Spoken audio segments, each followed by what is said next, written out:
Welcome to Medicine in Black, a history of our ancestral healing practices. For generations, African and African American communities have relied on the power of plants, sacred rituals, and the traditional healing to care for themselves and their loved ones. But much of this knowledge has been erased or overlooked. Over the next 28 days, we'll explore the remedies, resilience, and rich history of our ancestors, honoring the wisdom that has carried us through. Let's reclaim our roots and celebrate the healing traditions that still thrive today. Early white medical authorities wrote about medical care and the needs of enslaved from a racist point of view. Common themes of early writings clearly attempt to justify slavery and the biological superiority of whites.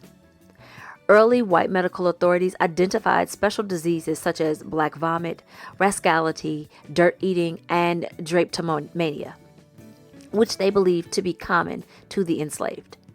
They focused on the assumed superiority of whites, different medical needs based on race, and how to keep sick slaves working at the absolute lowest cost. Medical authorities, especially those in pro-slavery South, explored and wrote about the medical care within a framework that maximized economic gain and served to justify slavery. One of the pieces of literature that I leaned on so heavily during my research in preparing for this series was African American Slave Medicine by Herbert C. Covey.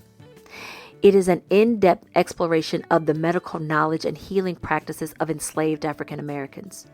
The book examines how enslaved people used traditional African remedies, herbal medicine, and indigenous knowledge to treat illnesses and injuries despite limited access to formal medical care.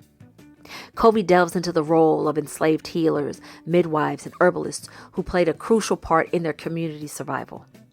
The book also highlights how enslaved people combined spiritual beliefs, folk medicine, and practical treatments to address common ailments from fevers and respiratory infections to wounds and childbirth complications.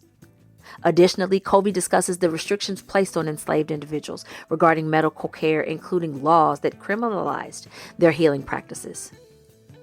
Though through historical records, slave narratives, and medical texts, African American slave medicine sheds a light on the resilience and ingenuity of enslaved African Americans in maintaining their health and preserving their ancestral healing traditions despite the brutal conditions of slavery.